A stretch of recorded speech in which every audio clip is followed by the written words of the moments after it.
Why doesn't that go on? So I'm at the happiest place on earth. Crazy. I want to talk about songs from the Lake of Fire. I was scheduled to perform at the Whiskey A Go-Go in Los Angeles, and I was going to do Typhoid Mary, but God kept telling me to change my set. And so I changed it at the very last minute to songs from the Lake of Fire. And I didn't know why, and then the Sandy school shootings happened, and I realized that one of my songs in Typhoid Mary hinted at me wanting to go back at high school and killing everybody. So to show up at the Whiskey A Go-Go with a somber set of gospel songs seemed profoundly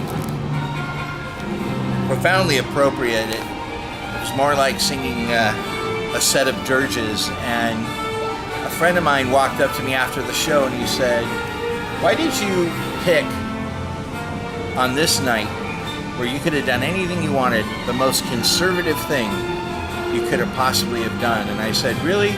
I'm standing on one of the most famous stages in the world, famous for the Doors, famous for punk rock, famous for Frank Zappa taking a dump, and I sing an entire set of songs about Jesus. That seems like the most punk rock thing I could have done." I felt good. First song is This Train, and This Train, I don't even know who wrote this version of This Train anymore. I think everybody that's had a hand in the song,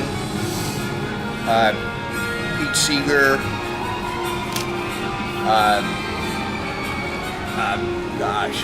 Pete Yarrow, Paisley Yankolovich. We all have words in this song. I hope I'm saying everybody's names right. It's crazy here. We have horrible music in the background, and we're waiting to get our fast pass to go on the new Cars ride, and I'm rushing to get through this. I hope I do this right. The second song is Donna Summer's Unconditional Love, and I did a Donna Summer song in my set immediately after she died. Huge heartbreak for me, enormous fan. First Night is my first original on the record, and it was written as a worship song for my church in Phoenix. Originally we were called First Night, and it was a small home group Bible study. Clear Blue Sky from Itch I did on this set. It's been a staple in performances forever, and it's one of my favorite songs I recorded. I love the closing line, God is smiling. Love it, love it, love it. And I redo Spirit of a Man. And Spirit of a Man was originally written actually as a show tune for a series of songs that were inspired by Westerns. And Spirit of a Man was actually inspired by Clint Eastwood's Pale Rider. And it's pretty hard not to notice the Jesus similarities of his character in that movie. And the movie was awesome, and it really inspired me. The Money is my daughter Molly's favorite song that I've written.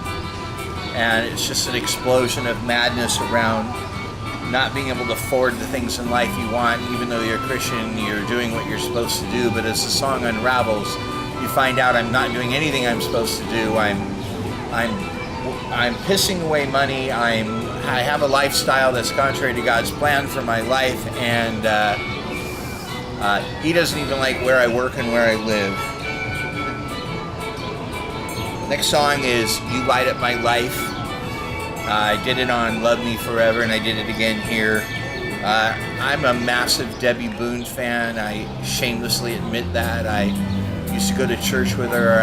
I've seen her in real life, and I've seen her perform, and she's magnificent and profoundly underrated. And You Light Up My Life was one of the most important pop songs from the 70s, and someone just has to admit it, that before Wind Beneath My Wings, what else would we have sung at funerals? So it's an honor to do the song. I love doing the song. I wish I sang it as well as everybody else, but now it's mine. I wrote It's Just So back in the 80s when I first became a Christian, and I wrote it about my initial struggles. And the chorus says, when I asked what all this pain's for, they said it's just so you learn to love God more. And that's actually a riff on an Amy Grant lyric from the song In a Little While. In a little while we'll be with the Father. And she says, we're just here to learn to love Him. And I always thought that was really interesting, that the purpose of this life was to learn how to love God. And so I put that in the song. And then I do Superstar from Jesus Christ Superstar. And where do I begin? Favorite show in history, favorite song from the show. And I just love the line, did you think your messy death would be a record breaker? I do Lord, the first song I ever wrote about Jesus once I had accepted Him. Then I go back to more stuff from Superstar. I don't know how to love Him.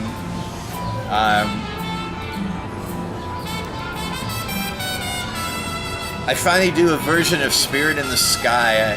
I don't know, just because I have a Jewish last name. Norman Greenbaum sure pops up in my life a lot. And I finally did Spirit in the Sky. I love the song. Like Bang a Gong, it changed the sound of music forevermore. And I don't think the song really makes a lick of sense the way he sings it. Because he says he's not a sinner and he's never sinned, and of course I changed that. But I love the song, and I did Collective Soul's Shine. You know, when I recorded this record, history will say I was under duress. It'll get fuzzy when the record was recorded in conjunction with the loss of my son.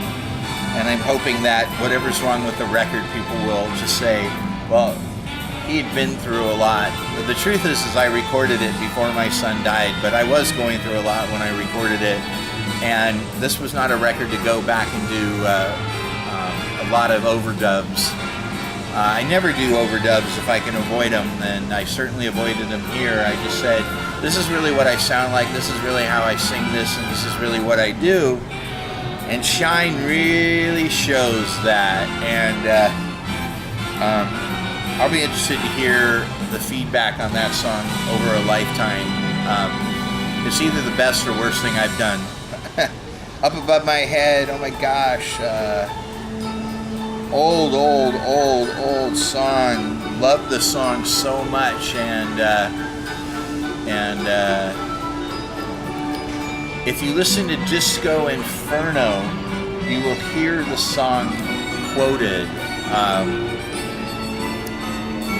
You'll hear the song quoted in the it's not, they're not called bridges, it's like the third part when he says up above my head there's music everywhere. And that just knocks me out, to have gospel and disco